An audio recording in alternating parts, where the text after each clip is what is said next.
Dennis Perluss, P-E-R-L-U-S-S, and I am the presiding justice of Division 7 of the 2nd District Court of Appeal. And Justice Neal, your turn. Richard C. Neal, N-E-A-L, and I am a retired associate justice from Division 7, whose seat Justice Perluss took when I left, as I recall. Exactly right. Okay, we're here. We're ready to go anytime. All right. We are here this morning, it still is, as part of the Appellate Court Legacy Project, which grew out of the centennial of the California Court of Appeal. The goal is to create an oral history of the appellate courts in California, and as part of that oral history, I have the privilege of interviewing Justice Richard Neal, who, as he indicated in giving his name for our audio level, is a retired Associate Justice of Division 7, whose warm seat I occupied when I became a Justice of the Court of Appeal. The suggestion that we received was to, as an interviewer, was to proceed in basically a chronological order,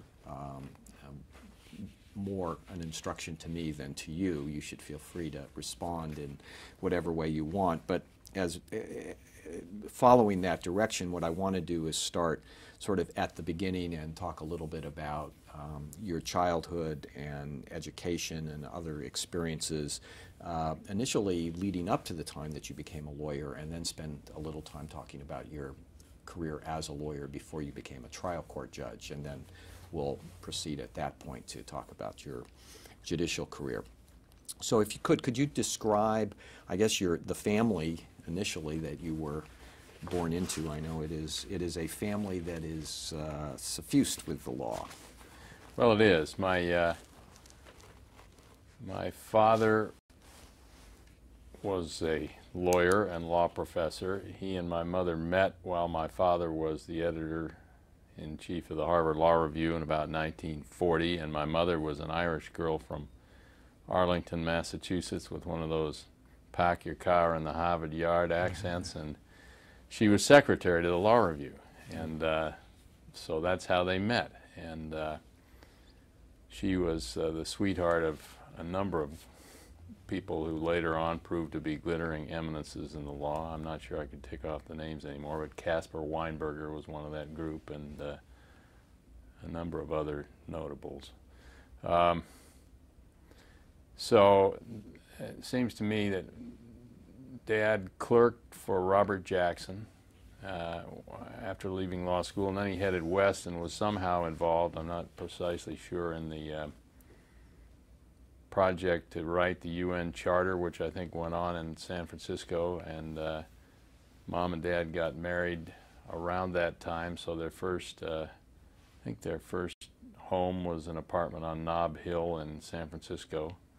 And I came along fairly soon, at 1947, so that was, what, 2 years after the war was over. And I was followed in due course by 3 additional sons, and they ranged from me down to Andrew, the youngest, at 13 years behind me, and that's the family I grew up in, 4 boys.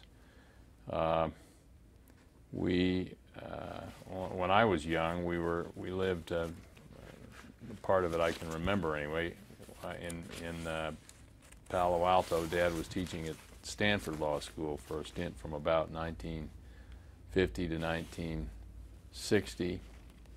So my brothers came along, but I think the last one didn't arrive until we'd moved to Chicago, which we did in 1960 or 61. Dad went initially to take a spot at the University of Chicago Law School as professor there. Edward Levy and Philip Kurland had been wooing him for some time, I guess. I think Kurland was part of that same group that was there at Harvard when Dad was there.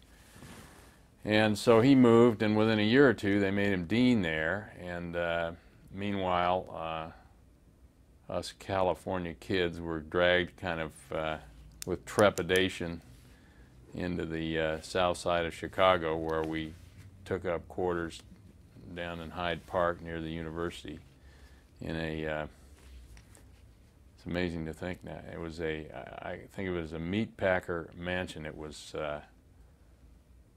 3 stories high. It had a full coach house about the size of your average California suburban home. It had 10 bedrooms, 6 bathrooms, numerous fireplaces. It was a big brick thing, still there. So I went to high school there in Chicago, and my youngest brother arrived, was born while we were there, and so I attended the University of Chicago Laboratory High School for all 4 years of high school, and broadened my horizons by living in the south side of Chicago, and enjoyed that. And then, so that's the family. Was your father the first lawyer in the family? I believe he was. His parents were, his father was, in the early days, a salesman, a traveling salesman for an outfit down in Alabama that made cast iron soil pipe, the Atala Pipe and Foundry Company. And I guess he rose to the point where he and my grandmother owned the company, the little company that made this cast iron soil pipe. Somehow they made their way to Chicago and raised my father and his siblings in Oak Park, Illinois. And back beyond that, I don't have much information about what predecessors did. So high school, So high school, the lab school agreed pretty well with me, and I had a good career there. I was a soccer player, a track runner, and eventually got myself accepted to Harvard College and went off to spend the next 4 years there. And then, interrupt with any questions, but I moved from there back to Bolt Hall. I really had strong attachment to California, and I had missed it when we moved to Chicago, and so I pretty well had resolved to come back west. When I got out of college, I put in no applications to any of the Eastern law schools. What point did you decide that you wanted to go to law school? Well, it was probably by default. I just had not formed, by the time I arrived at the end of the college years, any other concrete aspiration. Obviously, I'd been surrounded by and immersed in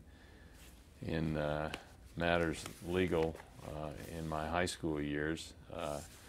Dad, as the dean, was entertaining students and visiting professors and so forth with some regularity. So I was surrounded by all of that, and Dad always said it was the last great generalist training, and so it seemed like something you could do and leave a number of options open. And but I kind of went into it by default, I guess, for lack of any other clear career goal at the time. Well, the time you were in college, which is more or less the same time that I was in college, I mean, those were boisterous. They were turbulent times. Turbulent is they a were better word. turbulent times, and it all kind of broke in my senior year at Harvard, 1969, the spring of 1969. Harvard, for the first time, had the I guess the so-called free speech movement got started in Berkeley in 65, as early as 65? 65, I believe, with 65. Mario So Savio, it took a while to percolate back to Harvard, but it came on in full force in the spring of 69, and there were demonstrations and so forth. And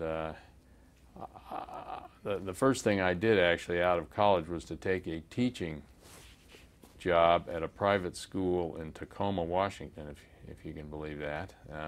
It was part of my plan to return to the West Coast, and it was the place where I could get a teaching job. And I got a deferment from the draft for a year. From that, I can't say that I'd formed any strong aversion to military service, and looking back, I kind of wish that I'd done it. I think it's valuable experience and probably one's patriotic duty, but seen through the eyes of an 18 or 20 or 22-year-old anyway. I hadn't kind of arrived at these convictions, and so I took this teaching job, and I taught English at this school in Tacoma. I had been an English major at Harvard, and then in the middle of that year they had the lottery, right. And I drew a high number, and so I was just, by good fortune, was not subjected to the draft, and so I at that point headed for Bold Hall, where I went to law school. So that there was a year gap, and there was you started in the fall of 1970. Still turbulence at Berkeley, though, in those years. Yeah, there was some. Although I don't recall being much affected by it, I actually do recall there were several demonstrations in the law school proper. One where people went around and soldered up locks and lit fires and trash cans and so forth. But I don't recall being much affected by it.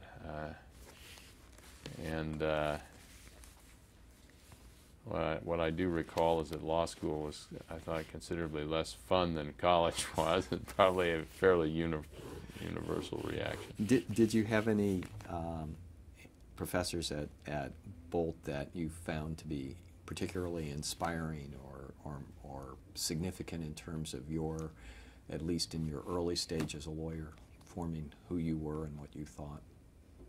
I'm not sure that I would say yes to that. There were certainly some memorable characters in the groups. Stephen Riesenfeld was a German immigrant with a heavy accent and kind of a funny classroom style. I had Sandy Kadish, who was a long-time, well-respected sort of pillar of the faculty there, who was a criminal law professor. And Ed Hallback, who went on to be dean, was a probate professor. The one guy that stayed with me over the long run is Jesse Choper, who showed up on my doorstep many years later with his hand out, doing his job as dean, yes. and doing it very yes. graciously. And yes. and I saw him just Friday night because the Bold Hall put on a reception for Pete Wilson, who was a graduate of Bold Hall and kind of a treasured alum. So Wilson was there, and Jesse was there, and the new dean, Christopher Edley from your law school, right. Who's really been he is a whirlwind of energy. I think he's really lit up Bold Hall from what I see. And I'm digressing now far from the chronological sequence. No, that's fine. Any classmates of note in terms of either what they ultimately did, or people that were significant to you in again, either early or later in your career? Who do I stay in touch with? I know Marcia Brzon was in that class. Marcia was in that class. I did not know Marcia really at all, I guess. Tony Ishii is a federal judge in the Central Valley, who I knew a little bit. I don't know that we were a class that produced a lot of stars. I see I go with some regularity to the alumni functions when they come to town here, and so I stay in touch with a couple of people in the class, but nobody of particular note, I guess. Okay. After law school, well, what was the sequence? Taking the bar, getting your first job. I took the bar immediately following graduation in 1973, and I got married about the same time to my first wife, and then I had decided I was going to stay in California to practice.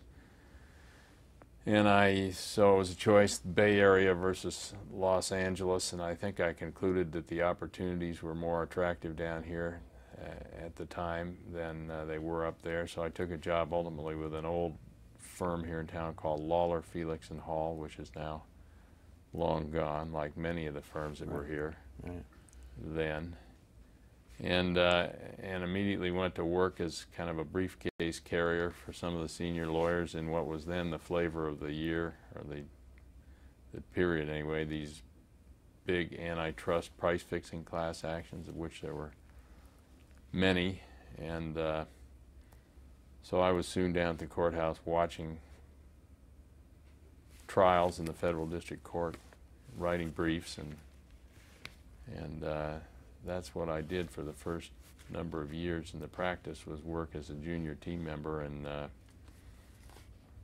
mostly in the antitrust field, including the case that we were talking about here before we went on tape, United States versus ABMI, a federal merger case that,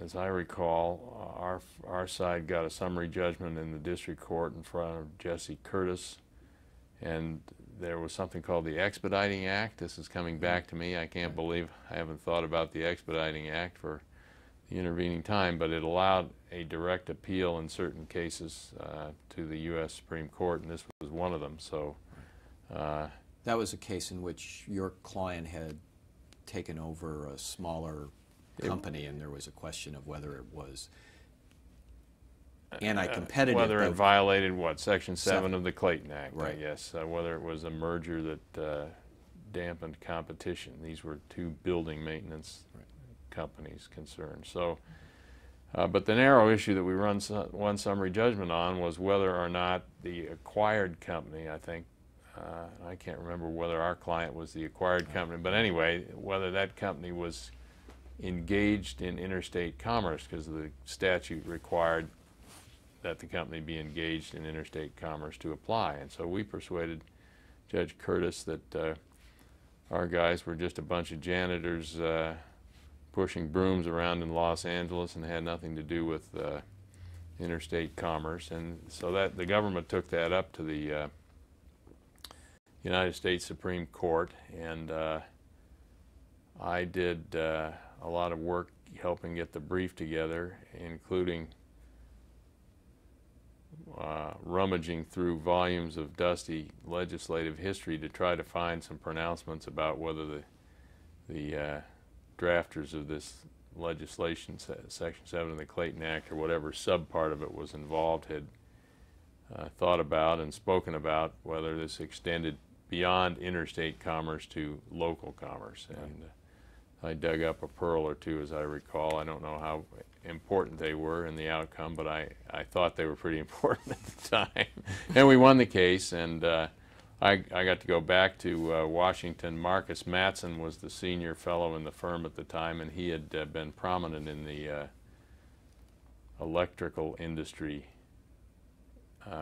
antitrust conspiracy cases, which I guess were the mother of all massive antitrust litigations. Lots of cases around the country. I guess there were massive price-fixing conspiracies in the electrical industry, and it spawned a huge litigation project. So Marcus was pretty senior already by the time, and I remember, by way of illustrating how times have changed, he must have been, let's see, already probably in his 70s, and he would he had a secretary who couldn't have been more than a few years his junior, and he would say, "I'll get my girl in here to take some dictation," or something like this. It would just appall anybody in the modern scene, but this was him. And so he was good enough to take me and the younger partner who worked on the case with him back to Washington for the argument in the Supreme Court on this case. So I got to go and watch the case presented and sort of experience the grandeur and solemnity of the Supreme Court from the other side of the bench. And in due course, we won the case, and I think within a year or two, Congress enacted legislation overruling the case. So it was a short-lived victory, but Long enough for your client. that's right. That's right. That's right. Enough to make us feel like we'd done a pretty good job. Did the experience in the Supreme Court inspire in you a desire to do appellate work, or not particularly?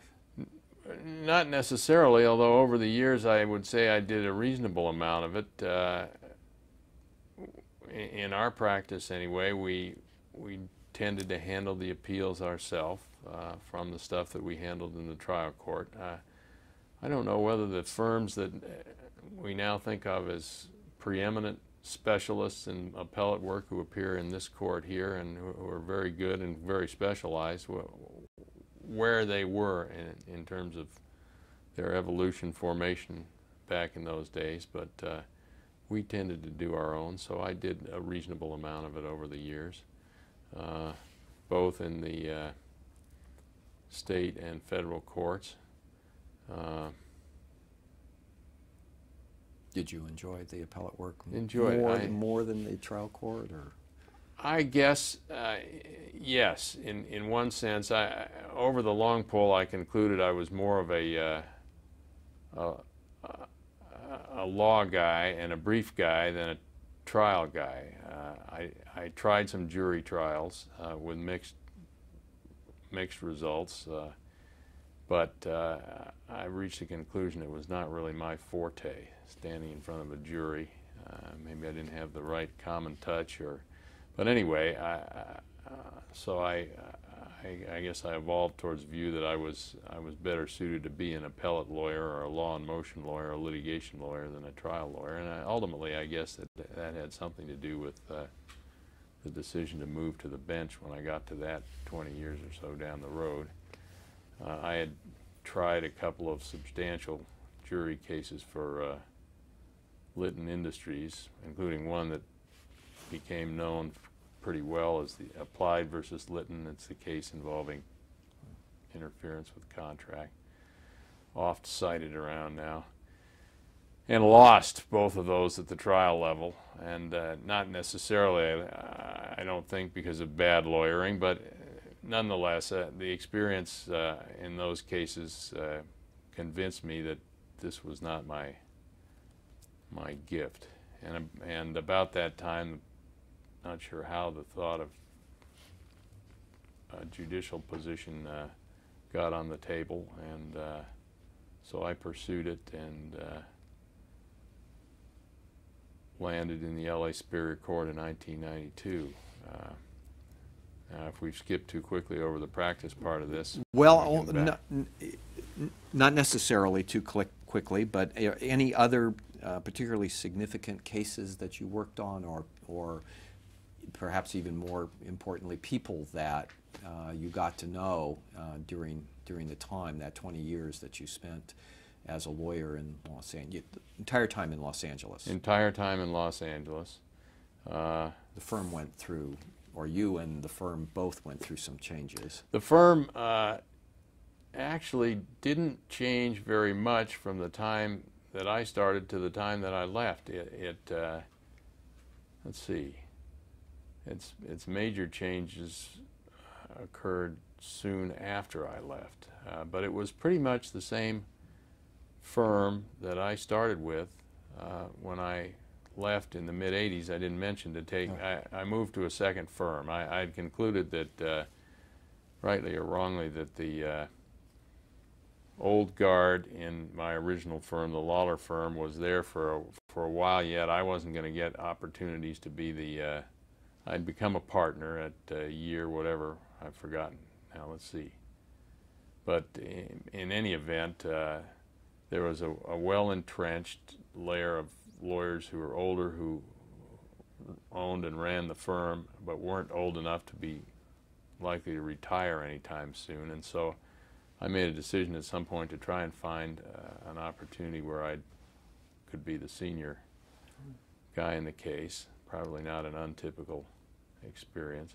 But I had there were some great mentors in that firm. John Wigmore was a guy I worked with extensively. He was the great nephew of the Wigmore, Professor Wigmore at Northwestern University, and was quite an able lawyer in his own right, and a demanding taskmaster, upon the rock of whom several young lawyers' careers at that firm anyway had faltered. But I remember him sitting in my office throwing pencils at me while I was on the phone with somebody because he didn't like the way I was. So he was a crusty character, but he was, if you met his standard, he was somebody to learn from. I tried a case up in Denver in the federal district court. It was a Robinson-Patman Act case with John sitting there at my elbow again, sort of object to that, do this, do that, but yet not taking the lead. And so he put me up there, and then and then Robert Henningsen, who was a Harvard law guy of maybe 1950s vintage, another senior heavyweight player in the firm, fine, bright lawyer. I remember his tales.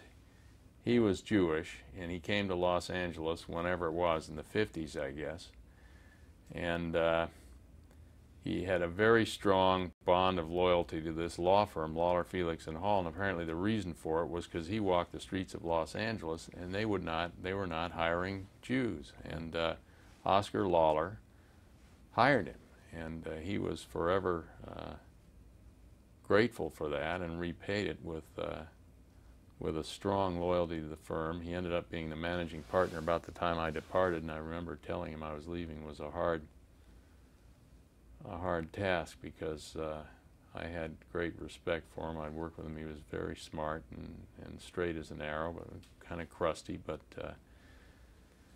and then there were a couple of other people. Richard Outcalt, now deceased, was a Stanford law grad, former student of my dad's, a very substantial lawyer. I learned a lot from. So the firm was very good to me, and I learned a lot from some pretty accomplished lawyers.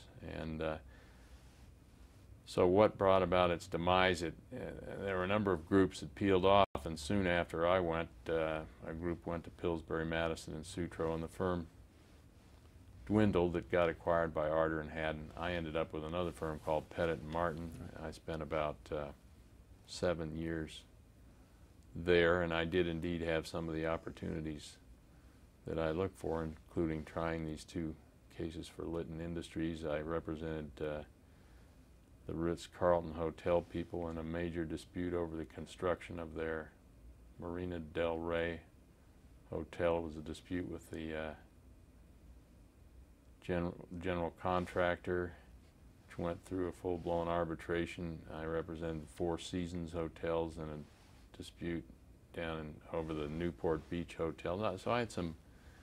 And then another thing that I got involved in that was very good experience was representing Chevron, a longtime client of the Lawler firm, going back to the turn of the century probably.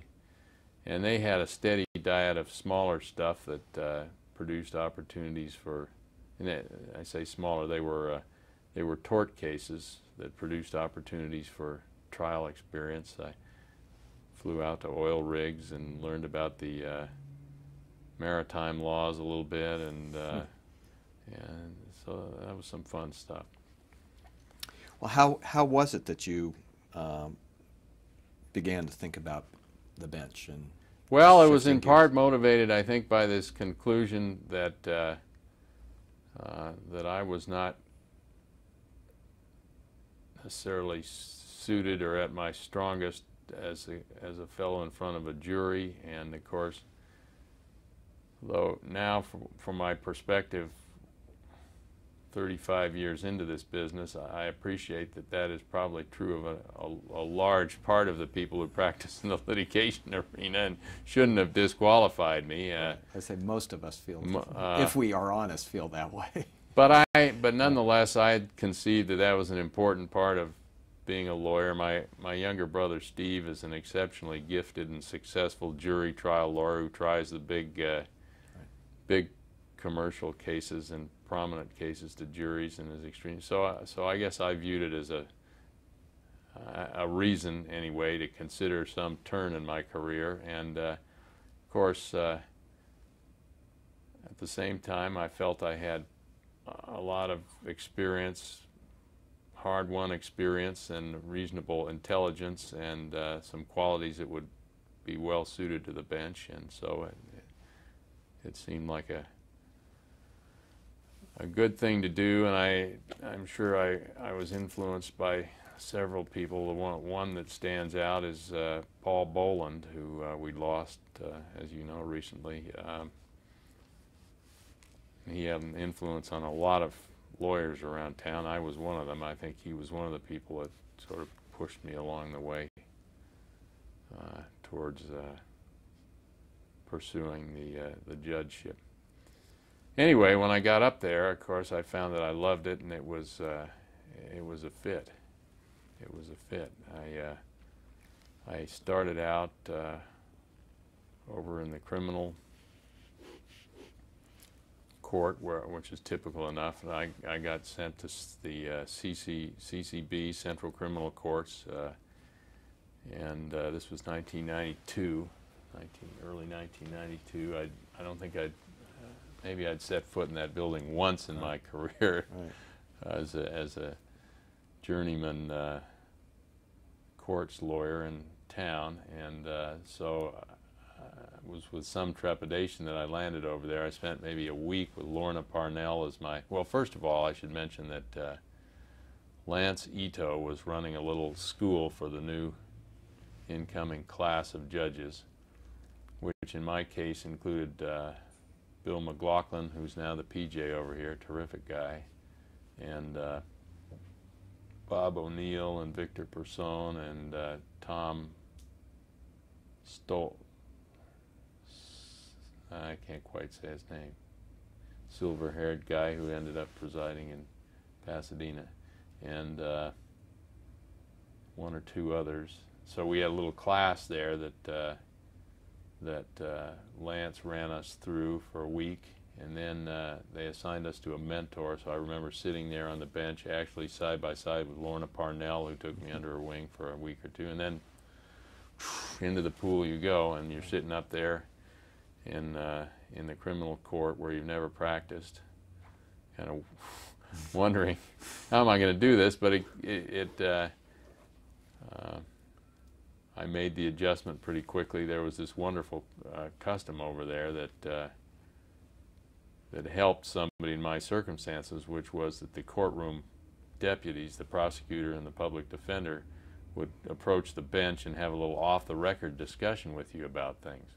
Seemed very strange to a civil litigator, but there it was. It's the well-established custom there, and so I was able to ask any dumb question that I wanted and have it answered privately out of the public eye by two people whose incentives were to kind of make me look good and keep me happy and so forth.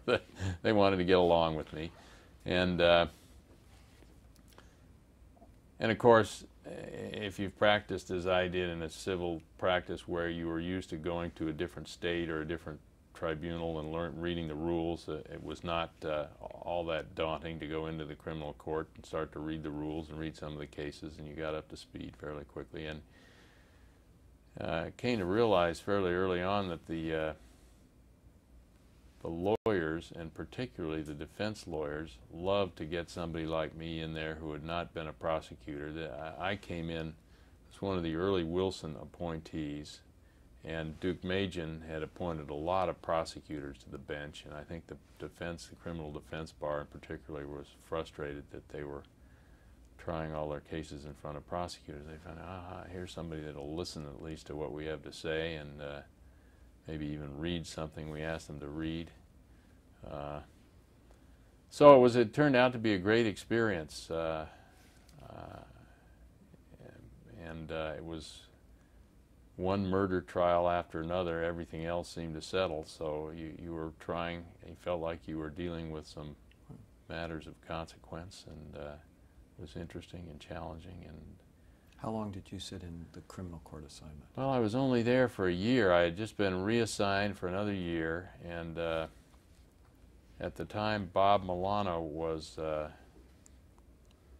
the presiding judge, the LA Superior Court, and I had tried a little antitrust case in front of him down in Torrance years before, so he knew me, and he had a spot open up there because Judge, I think Charlie Jones, went on disability or something, so he had a fast-track court that needed to be filled, and he knew that I had civil background, and so he asked me to come over there after the assignments.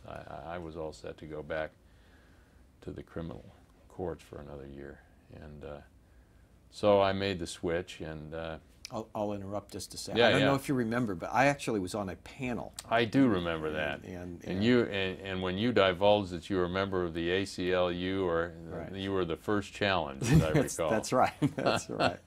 It was a particularly grisly case, and I didn't feel I needed to in any way soften the answers to make myself more desirable as a prospective. I don't remember what was the case. Do you I don't know. remember? It was some young kids who had brutalized an older couple or an older man. It was a robbery, aggravated assault kind of a case, as I recall. And it was enough as a civil litigator, as I was at that time, to make me shudder and think that going back to somebody's financial statements seemed like a useful thing. A good thing to do, right?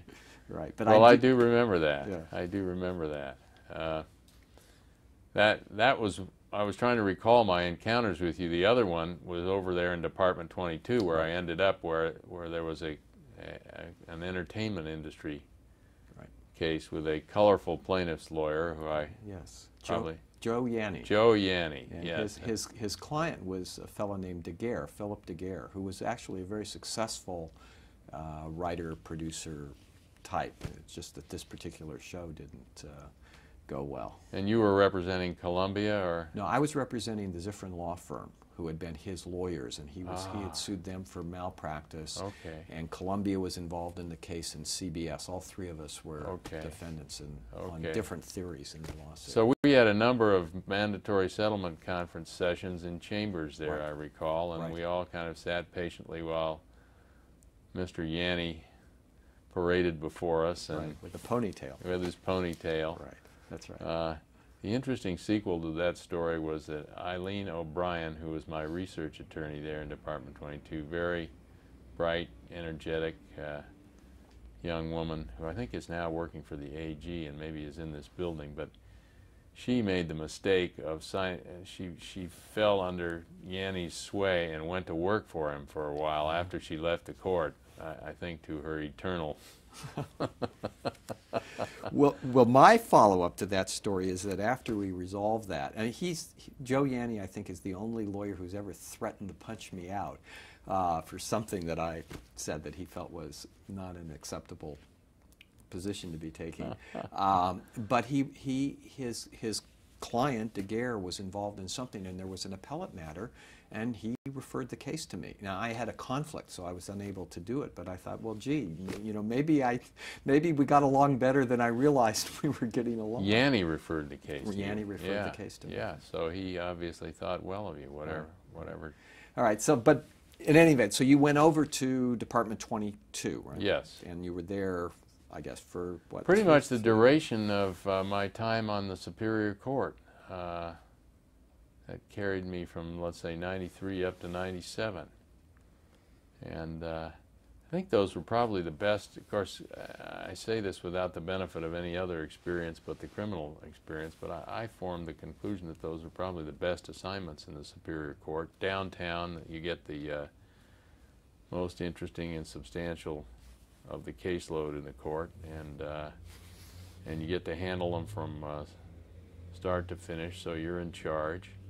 I liked the law and motion work, but on the other hand, I was glad not to be doing it as a full-time diet. I don't know whether you ever did this, but I sat for 1 week, stood in for Charlie Lee while he was on vacation when he was in Department 81, I think maybe it was, one of those master calendar law and motion departments back when they had those, and that gave me great respect for all of those who served there for a year or two, because it was 30 or 40 matters a day that you had to work up, and go out there and face the crowd and be able to appear semi-intelligent on all of those things. It Right, was right. was a crushing Yeah, no, it's grueling. crushing No, load. I never So did that. Was there, while you were doing fast track, were there still the non-fast track departments? not downtown, but I think maybe in the branch courts there were. Right. I don't recall exactly when they switched. For a while, it was half and half, with odd numbers doing something. Well, maybe that's it, because now that you say it, if I was serving in a stint in the master calendar, it was obviously still around. Yeah. Yeah. Yeah. And, So I think you're right. I think it took a while. They went half and then half. right. Right. But you didn't have. A question would be whether you had in your own mind a view as to which was better, the sort of all-purpose fast track. I think I had little doubt that the fast track individual calendar system was a better system, Because you get some. First of all, I think you get an investment in the cases that judges who just see it as it goes by don't have, and therefore a motive to manage and dispose of the case that you may not have if you're, for example, I think if you contrast the master calendar law and motion system, if you had a tough call up there and you're dealing with 20 or 30 a day, you're going to err on the side of denying the summary judgment motion or demur that ought to be granted, because you don't want to make a mistake on that side of things. Whereas if it's in your own place and you're only doing, I say your own place, in your fast track right. courtroom, and you're only doing a half a dozen of them a week or something like that, or even if you're doing more, you've got an opportunity to deliberate and handle it a little more deliberately, and you've also got the motive that it stays on my calendar here until till I find something to do with it. So, and as I recall, as fast track got fully up to speed, the court system achieved dramatic shrinkage in the amount of time it took to get from filing to trial. I mean, I remember the days, I'm sure you do, when they're under the master system where there was a list posted outside Department 1 with cases running to the triple alphabetical letters that were 5 years old. So there really was a major problem that needed to be solved, and I think the individual calendar system was a large part of the solution to it. Any particularly memorable cases when you were sitting in civil, where you were the trial judge? Depends on what you mean by memorable, I guess. I mean, several categories.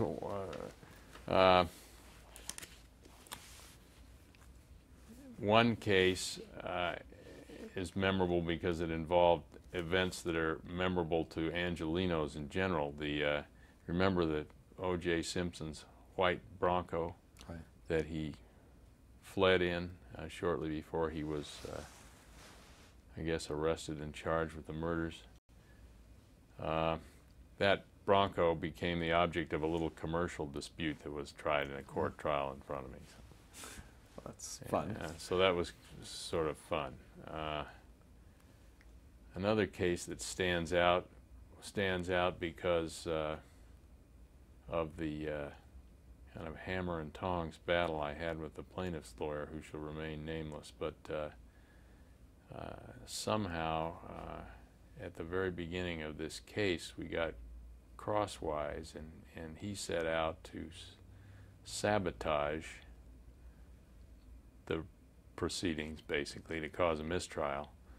And this went on for 6 weeks with the most outrageous things being said to me. He'd come to sidebar and say, "Oh, you're no judge, Neal. You know, everybody in the courthouse knows that. I don't know what you're thinking." So I decided early on I was going to suck it up and weather this thing and produce a decision that would stand up. So We get to the end of it, and I think I'm pretty well there, and I get everybody set to come in for closing arguments at 10 o'clock the next morning.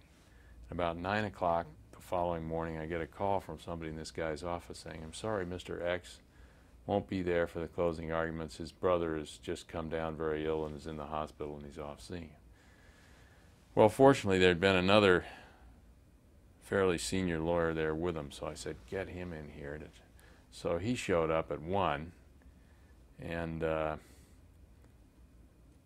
immediately advised me that his client wasn't going to let him do the closing arguments in the case. It had to be this other guy. And of course, normally, somebody tells me my brother is on death's doorstep or something, I would say, of course, we need to adjourn.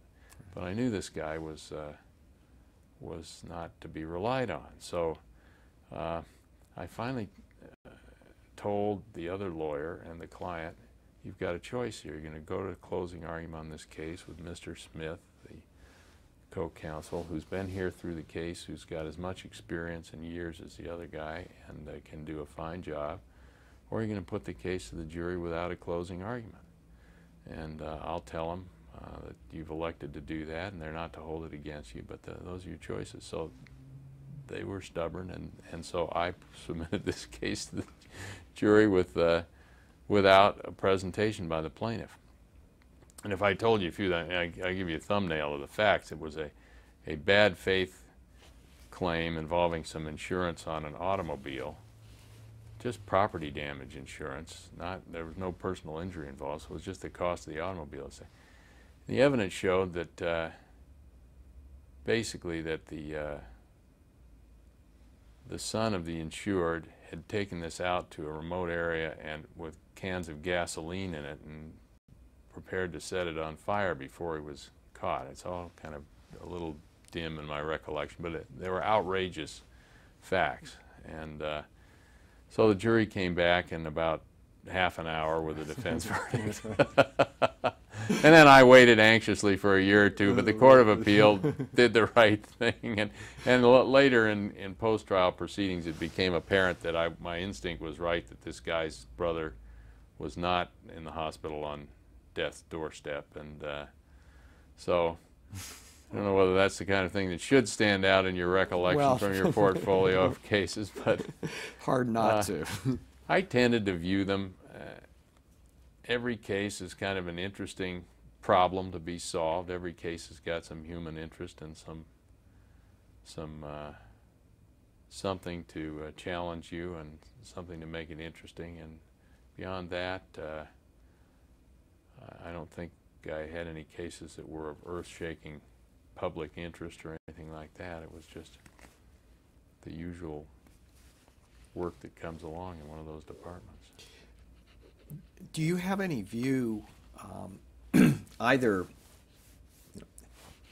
sort of as of 1997, I mean, how you viewed the world as of 1997 are probably more interesting today, about unification and what that's done? I mean, I was thinking as you talked about CC being a normal starting assignment, it of course was not unusual when you were appointed, but now that's a goal that people work. Now it's traffic court instead. Eh? Right. Yeah, I understand the kind of management side perspective that led to that. It seemed to make sense not to have to fund two parallel systems, and as I understand, there was excess capacity in the muni courts in terms of judicial utilization. They had a fairly fancy administrative apparatus and perks and so forth. I can't give any particulars, it's just an impression that I had. So it made sense from that standpoint. On the other hand, I do wonder whether at least some good people are deterred from coming on the bench by the prospect that they've got to go sit in the traffic court for a couple of years or more or some other place. And so the old system at least allowed you to bring folks in without that. But I guess that feature of it will persist, and if it's an obstacle or a deterrent, it will continue to be to people down Right. Well, down I the think road. that's what the tension is. Yeah, At yeah. least in a court like Los Angeles, where there are many positions that need to be filled where the work is a little less challenging than downtown civil. Yeah, and you can make the case that that two-tiered approach makes sense from the standpoint of there are certain people who would come into it with background, experience, abilities that are fine for the lower level jobs that you might not want to put in the higher level jobs. Well, speaking of higher level, at least in terms of how the case progresses, how did it come about that you looked toward the Court of Appeal and decided to apply to be elevated? I think it had several components. One was that I had found I very much, I mean, as a lawyer, I liked the written work. I was one of the early people to computerize because I like to sit in my office and craft documents. And as a Superior Court judge, a part of the work that I liked very much was the motion work, the brief work, the writing work, the written work, and that seemed a natural fit with a Court of Appeal job. There was the opportunity to have some influence in a small way over the shape of the law. I mean, with 90 justices in California in an intermediate court, you recognize that that's only a limited opportunity, but it's nonetheless it's an opportunity, and there's a certain glitter as well that goes with the higher station and fancier title.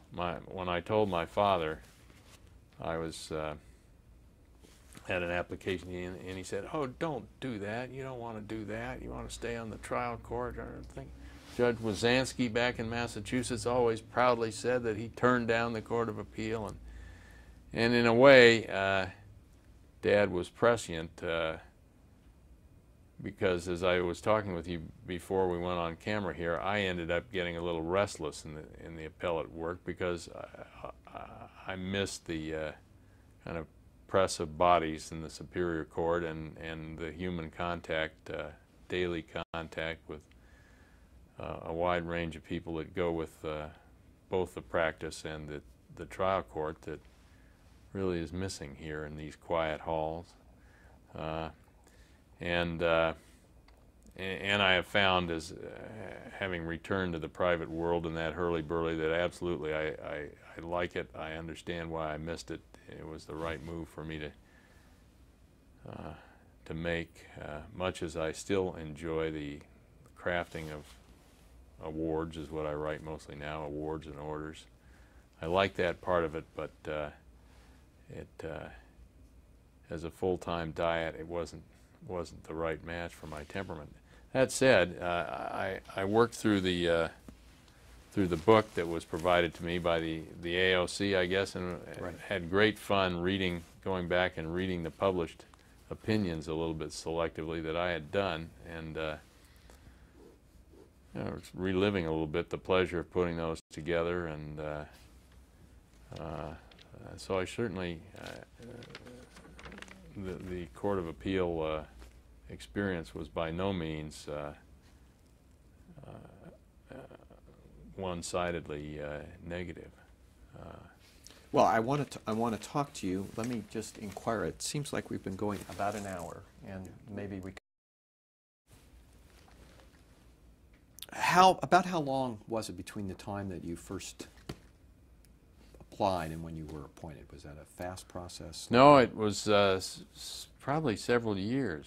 I think I may have applied somewhat impetuously, maybe as early as maybe 1993. I mean, Chuck Vogel was around, and he asked me. He said, and I think he was already the APJ here, and he encouraged me to do this, and that was all the encouragement I needed. So I put it in, but it sat there for quite a long while, and I can't remember what the sequence of vacancies was. There weren't too many, and so it could have been as long as 4 years. And then ultimately, the legislature created a new position on Division 7. This had been a 3-justice division since its inception. Yes, and that was me. And that was you. That was me. Well, I hesitate. I should have thought about the adjective I was going to use, but I didn't. But you joined a group that had been together for a while and certainly had some distinctive personalities on it. Well, that is all true. I must say that they treated me extraordinarily well. They were highly cordial and courteous and gracious, and Mildred presided over these weekly conferences with great panache. She has a million stories, quite a few of them a little ribald. We were an appreciative audience, and she was a delight. However, in terms of being a place where there was one or more colleague who I would go in and put my feet up on the desk and kick some case around with, it really didn't work out that way. And for various reasons. I think that Mildred was just wasn't at a point in her curve, if ever she was, where she was much inclined to do that. Not that we didn't have an occasional brief chat about a case, but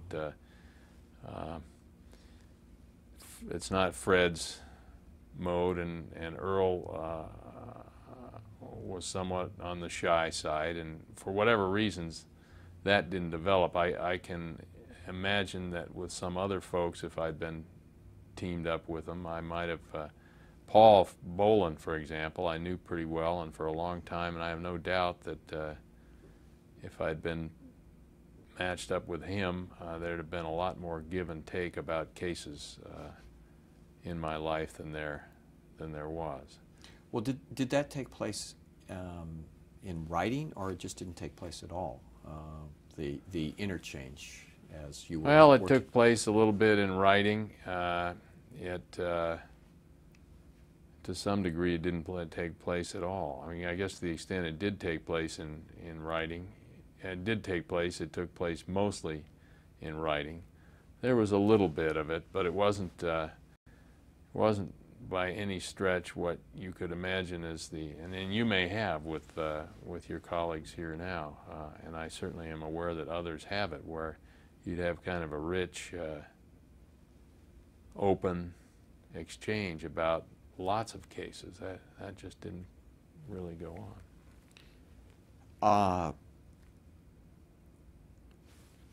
If you can remember, in your initial year as an appellate justice, were you struck by anything about how it was what you had imagined, or it was different from what you imagined in just in terms of the decision-making process of how you came to view a case and resolve whatever the issues were that were presented on appeal? Something that was striking.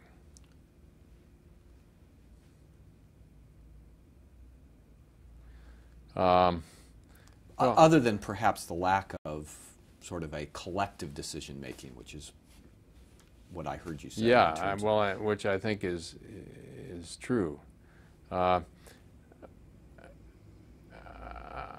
Maybe this is striking that, and I don't know whether this is true throughout other divisions or other appellate courts, that, and this is something I still to this day believe is true, that despite people's differences in background, political orientation, and so forth, I was struck by the high percentage of cases in which there would be little difficulty in reaching a consensus decision about what the right answer was. One of my horseback theories is that if you have a defined factual universe to deal with and reasonably intelligent, reasonable people, most of the time you'll reach the same idea about what the right answer is, and that the reason we have so much faction and dissent and heated controversy in our political world is because people operate from different assumptions about the facts, and they get their facts from different sources, and so it was in a way surprising, and in a way kind of heartwarming is not the right word, but encouraging, I guess, that we seem to reach agreement. We seem most of the time to agree what the right disposition in a particular case with the defined universe to deal with was. Did you find that oral argument had any real significant impact on either the outcome or the contours of the opinion that explained the outcome? Well, it sure did for me. I'm a strong believer in it, and I think that particularly in the age of the word processor, when you get so much paper to wade through, that it's very important to have the lawyer stand in front of you and articulate what the essence of the case is and answer some hard questions about it. And so I asked a lot of questions. I loved the oral argument part of it, and that was always the best day of the month or days of the month. Mildred would come out afterward and say, "Dick, you talk too much. You're arguing with the lawyers." She said to me, it was either my first or second calendar, and she said, "Dennis, the point of oral argument is not to prove to the lawyers how smart you are." I think in the same vein as, keep those questions shorter. Keep those questions shorter, yeah. Well, so we had a difference of approach there.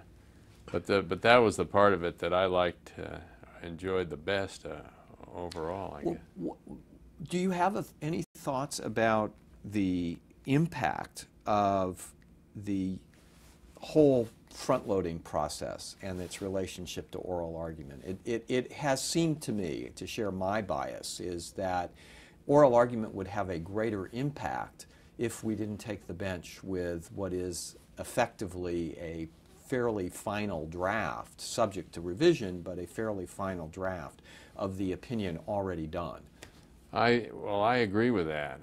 We all remember our days as a lawyer. You'd get the other side's brief. It's organized. It seems to be cogent, and until you get in there and build it yourself, you may not overcome kind of a first reaction bias that this makes sense. And the tentative draft of an opinion coming around from somebody else has the same, I'm not sure how to characterize it, but the same effect, that it's easy to swallow. And so I agree with you. On the other hand, I'm a little on the fence on this, because I think that if you don't in some form do that tentative works, there are workload considerations here maybe that used to apply, but also you got to come to grips with the case enough to have a useful oral argument, and so that's one way to do it. I think my solution to this would be to, and it's something they do out in Riverside, I think, and I tried to advocate that we experiment with it around here, but without success. If you're going to create the tentative opinion, release it to the lawyers and let them look at it, and now they can say, here's where you're wrong, and here's why. And so I think that might both take a little of the set it in concrete impact that tentative opinions have off of the process, and be very useful for oral argument that really got down to brass tacks. That's one reform that I would. Right. The other is that I would. I don't think this balkanization of the court into panels that sit with one another constantly is the right way to do it. I don't know whether you have any view about that. And I haven't functioned in the other environment, so I'm speaking only with knowledge of half of the equation, but I tend to think it would be very good to have ad hoc panels and and spread the different influences and approaches and so forth around and mix it up and do it the way so many other courts around the country do it. Right, right. But then there would only be one presiding justice, and Well, yes, that's certainly a consideration.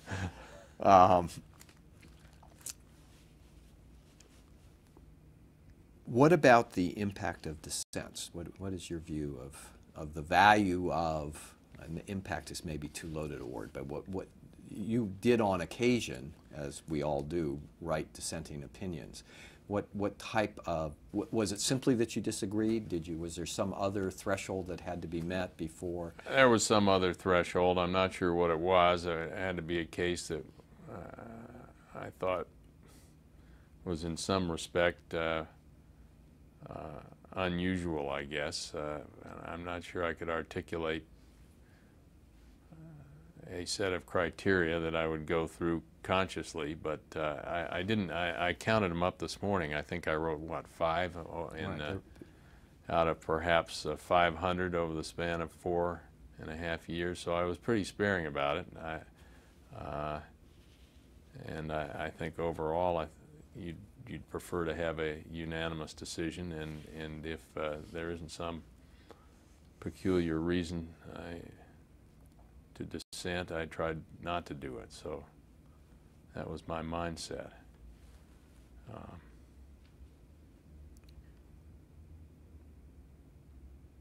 To what extent did you find, recognizing that your experience was with a particular set of colleagues, that if you did disagree, and given what you've said about sort of the minimal collegial decision making, to be able to make suggestions that would accommodate views? I mean, that's the part of the collegial process that communication, and orally, yeah, or in writing, however it may be done, would seem to accomplish, or at its best, minimize the number of dissents and so forth. Right. And as you say, there just wasn't much of that in my group. There may have been some similar predispositions among the rest of them to use the dissent process only sparingly. I have no idea how many dissents. I would guess that Mildred and Fred hardly ever did it. Earl probably more often, but I don't know whether he did it any more often than, or does, or... Right. Well, I actually think I counted, just to give you a sense of comparison, when at for his retirement party, in our 5.5 years together, I think I counted something like between 30 and 35 cases, really? In which I either dissented from an opinion of his, or he dissented from an opinion of mine. And many folks would have thought that we were sort of from a similar philosophical background. I guess not. No, I guess not. I followed yours a little bit, and I would say the answer is no.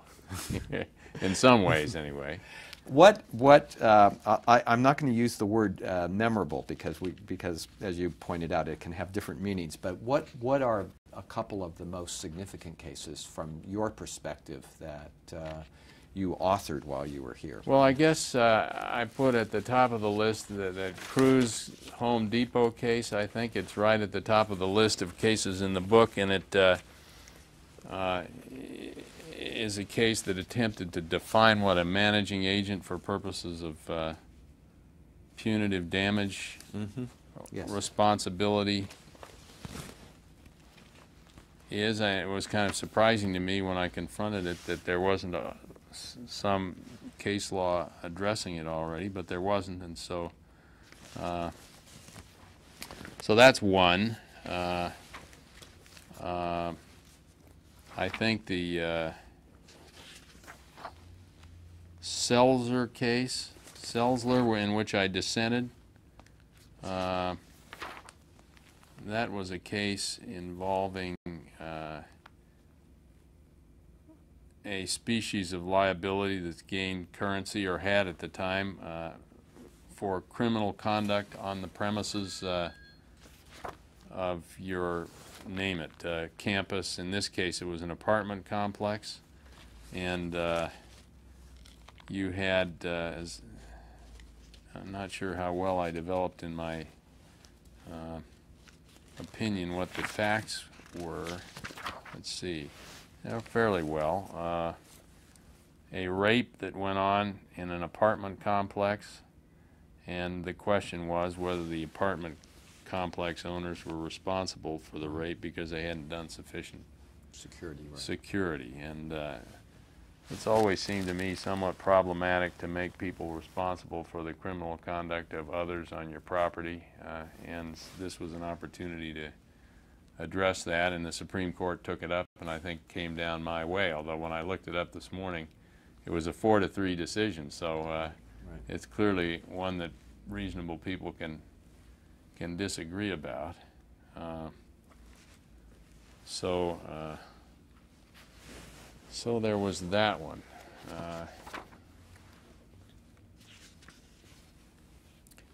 The case of yours that I probably use the most, although I didn't try to count it up,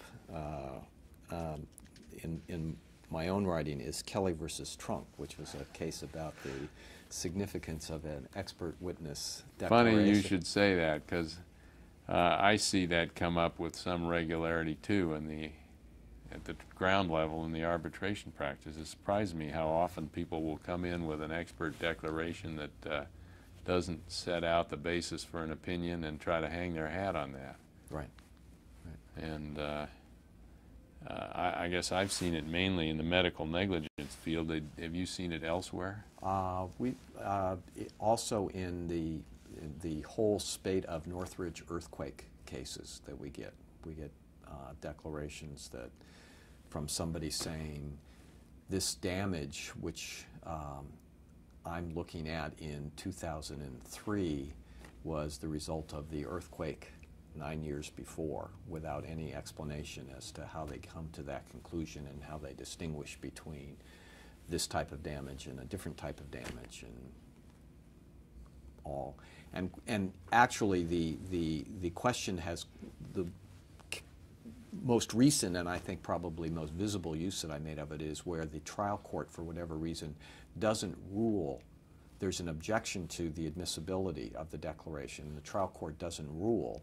So under that principle, it is in evidence. And I have written that even though it is part of the record that we evaluate, given our de novo review, we have to evaluate whether or not it has any significance, even though admitted into evidence. And we've upheld summary judgments where there is a contrary expert opinion in the record, but that we have felt has no evidentiary weight. Yeah. Yeah. Well, that's interesting, because I've probably encountered that particular problem as many times as any other. Right. And the other case that I, and I don't know if you recall it, it was Roberts versus Century Life Insurance. I looked at that, read that this morning too. The summary judgment denial in a prior case being a basis for establishing probable cause in the malicious prosecution. That one seemed like a no-brainer almost to me. If it's unless there is some misrepresentation in the facts put before, how can a judge not be sort of somewhere in the middle of the spectrum of reasonable lawyers? That in terms of what the outcome was, that was one of the easier ones to figure out, I thought. One thing that I was proud of as I read through these, they're all short. I think 5 pages was the longest, and I strove for that. I wrote not only each of these from the ground up, but I strove. I'm not sure I was completely successful, but I set out anyway to write every opinion that had my signature on it. I did not, on the whole, mark up stuff from my research attorneys and put it out as my opinion. I sat at that terminal just about where you are and cranked them all out. And on the theory that, several theories I guess, number one, that the Constitution gave me the office so I would make the decision, not somebody else, and I guess linked with that is the idea that I really think, well, for myself, I'm sure it's not true of smarter people, I had to write it and kind of build it in writing to understand it and be confident that it was the correct answer. And on these that were published, I spent particular time and effort to kind of strip the facts down to the bare essential facts necessary to decide the case. I just deplore this tendency you see in opinions from this court and other courts where you have this recital of facts that has all kinds of minutiae that have nothing to do with what you're deciding. To state the legal principle in kind of simple, direct way, and with only a case or two necessary to explain it. The string citation is another thing that pervades, I think, the law generally. And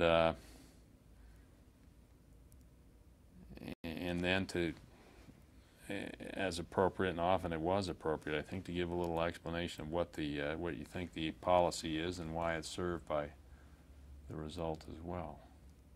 How did you use your attorneys then? The attorneys. I would take their memorandum and use it as a.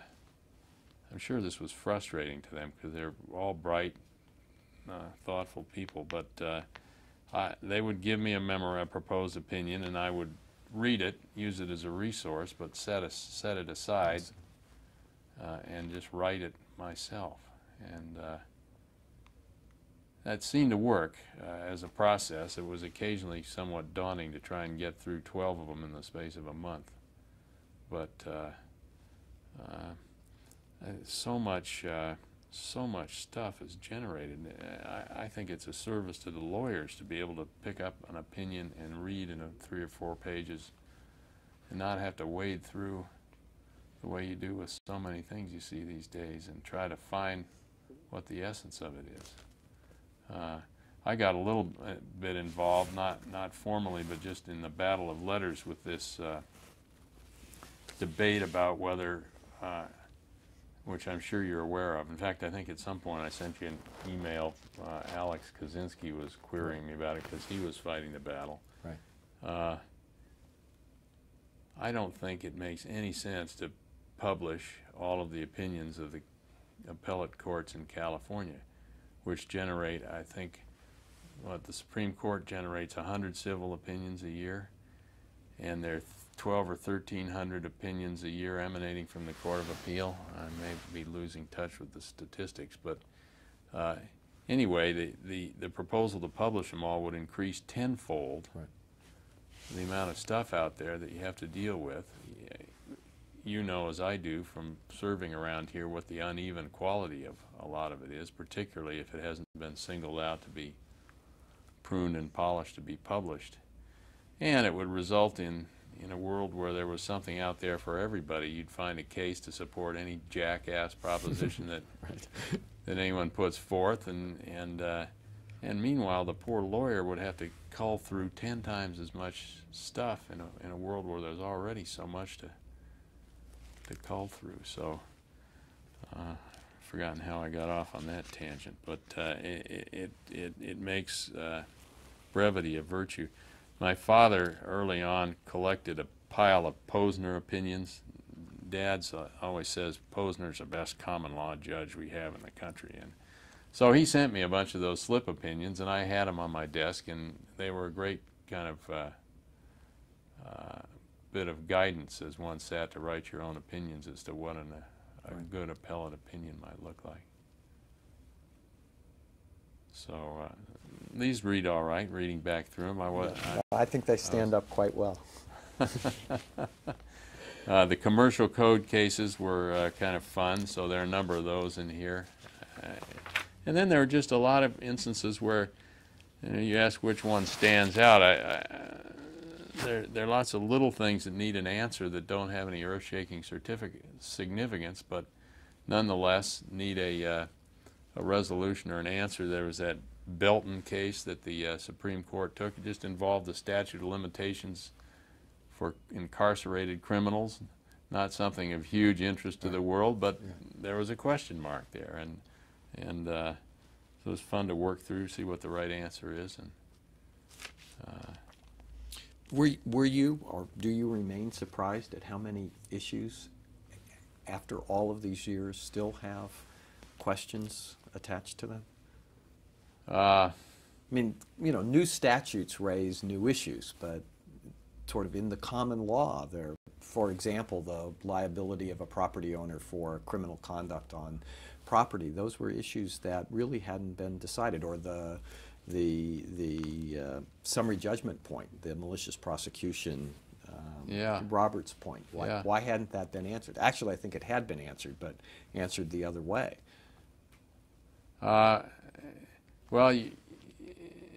I guess it's partly a function of the litigiousness of our world, the entrepreneurial nature of the lawyer class, who's always out there ahead of the curve looking for some new mine, for new strain of ore to mine, and they find it invariably. Right. You know, one thing I am spending a lot of my time doing as a private judge is dealing with the wage and hour law, both as a mediator and an arbitrator. I've actually presided end to end over a trial of one of those.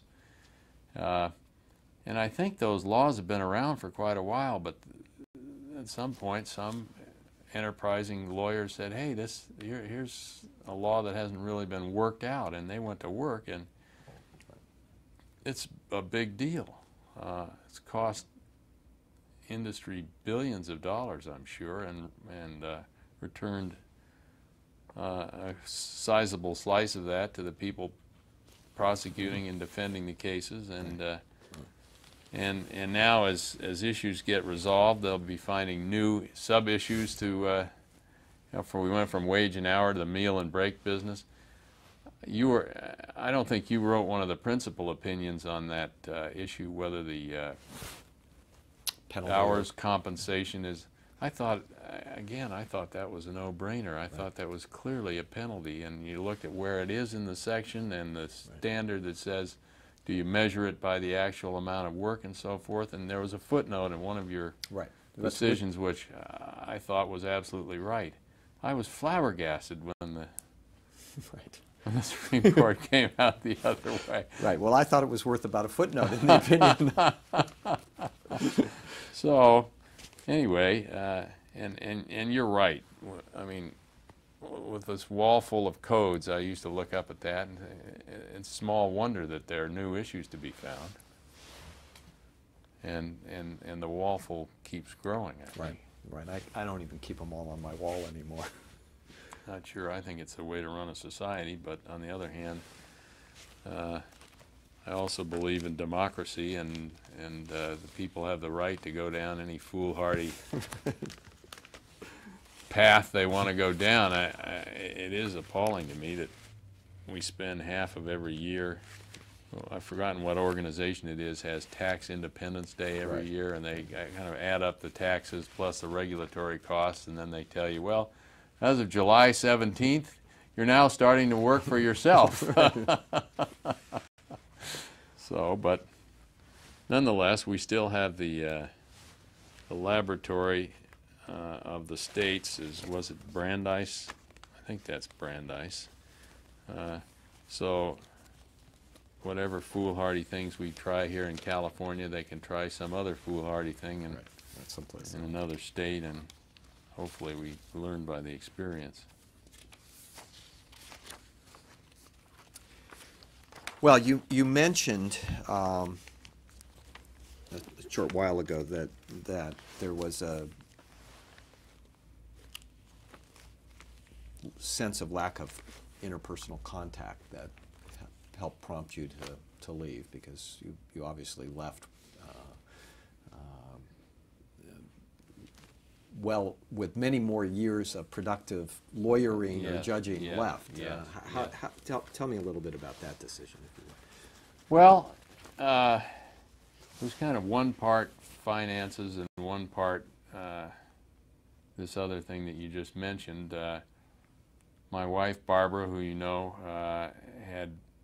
had left the big firm world and gone in-house at Edison, and right about the time when the crisis, the real energy crisis hit, and her pension was actually in danger. I mean, if they were going to go bankrupt, so we were worried about, and we've got 5 boys, a number of them still needing to be put through the rest of private school and college, and so partly I decided that to step up to the family fisc. Barbara had carried the laboring oar on that while I was judging, and so that was my turn. So that was part of it. And I kind of figured, I eyeballed the landscape out there and saw that there were a number of fairly older folks doing ADR, and there was room for some new blood, and the prices were right. I kind of figured somewhat with some trepidation that I could do at least as well in the private world as I was doing here, and that there was considerable upside, and so there was that calculus. But then there was also the business that we've chatted about a little bit that I was just I came to realize that I missed the human contact side of our business, so Barbara was very unhappy that I made this decision initially and characterized the organization I joined as, quote, tacky, close quote. How could you leave a position like the one you have? But it has worked out marvelously for me in every way. I indeed found that getting back into the room with the litigants and the lawyers and was really good for my contentment with life and fulfillment. I've got the 2 kind of distinctly different processes that I go back and forth between. That helps make life interesting and keeps you, there's the mediation on one side and arbitration on the other. Financially it's worked out far beyond my wildest dreams. I've gotten to the point where I'm literally booked out. I've got cases booked in November of next year, and I just no time to offer between now and about June. So I'm very busy, and I like the work, so I'm glad to be busy. And the organization turns out to be a great organization. It was just really taking off in a way when probably the founders would not quite agree with this characterization, but Jams had been in a period of it was a bad period in the sense that they were owned for a spell by Warburg Pincus, one of these New York investment banks, which didn't have the same agenda as the neutrals did, and were trying to squeeze things down to wring a little more money out of it. And so they brought in this guy, Steve Price, who's our president, who had quite a distinguished background in business and some distinguished success as a workout guy, and he looked things over and said, well, you don't want to try to resuscitate this, you want to sell it, and he brokered a sale back to the members. So we're now owned by the judges, and then he proved to be just a wonderful leader, and working with some of the founders of the organization has just transformed the organization into a really well-run, forward-looking enterprise, and as a result, it's become the dominant player in the ADR market. The business model is great for people like me. I mean, if I'm an independent contractor, I don't have to politic about what my share is, as we did in the old law partnership days. The Jams gets all the money up front and distributes it to you every month. So from a business standpoint, it's wonderful, but it's also just a nice bunch of colleagues.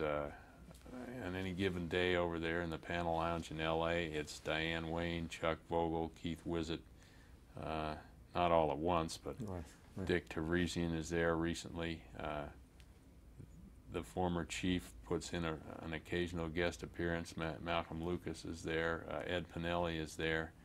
And it's just a great bunch of people to have as your colleagues, and so it's worked out Good. so very well, and I think we're providing a. I tend to be. I like the Cato slogan, "Free minds and free markets," and I think the marketplace is vindicating what we're doing, and people lining up to use us. Shift gears a little bit. Any advice that you would give to lawyers who are thinking about becoming judges, or lawyers who have just become judges, about how to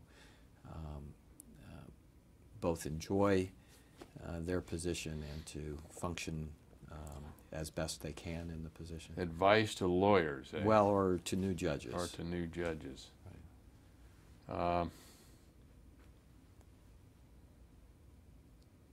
Well, I think it's a terrific opportunity for folks, and I think if one piece of advice is that lawyers with good background and training should be comfortable that they have the knowledge and skills to do the job, and to follow their instincts and their judgment confidently and plunge in. I tend to, you're going to have me digressing a little bit here, but I've followed over the years this debate about the brain drain caused by ADR and so forth. I think it's good for the judiciary to have fresh blood, a steady influx of fresh blood, and I think every judge that leaves is a place for somebody new to come in. I think that people with the right kind of backgrounds, who are seasoned lawyers and know how things are done in the trenches and what games are played and so forth, are ready to hit the ground running. They don't need years and years to know how to become a good judge. They got the right temperament and the brain and the work ethic that's made them good lawyers. I think it follows that they will be a good judge, and I think it's good for the system to see new people coming in. And Republican though I was, the influx of folks that Bert Pines injected in the court system, I saw all these great lawyers who were, everybody in the community knew to be good lawyers, now coming on the bench. That's great. So I guess in a way I'm saying, if you've trained yourself well, if you've been trained well, you've been a hard-working, thoughtful lawyer, just get in there and do it as a judge. And you learn as you go, obviously. One thing seems to me, as a judge, you see a higher volume of cases. As a lawyer, you live with a case for 6 months or a year, and you don't get quite the same kind of exposure to the whole portfolio that you start to get as a judge, and so your instincts improve as you see all of the variants of things that come along, and so I think trust your instincts. And it's not a substitute for legal knowledge, hard work, and so forth, but judgment is the most important thing. I mean, apart from decisiveness, I guess. I hear from an old guy that I used to practice with, I don't care how the judge decides the case. Just make a decision, and I can decide, do I want to appeal? Do I want to settle? I can get on with it. The one thing that I can't handle is a judge that won't make a decision, and there are a few of those around. Yes, there are. I guess that's a piece of advice. If you're indecisive, don't become a judge. Stay out there and be an advocate, and let someone else who can decide. From the beginning, I don't think I ever had any trouble with that. For right or for better or for worse, I usually, after I work things over, have a pretty good notion. And occasionally I'd have an oral argument and someone would convince me I was absolutely wrong, but then I turn around and do it the other way. But I made a decision one way, decisively the other way. Very good. Well, thank you so much for taking the time. Well, thank you for you've been a most gracious and thoughtful interviewer. Well, I've enjoyed it. Learned some things. And thank you. Thank you.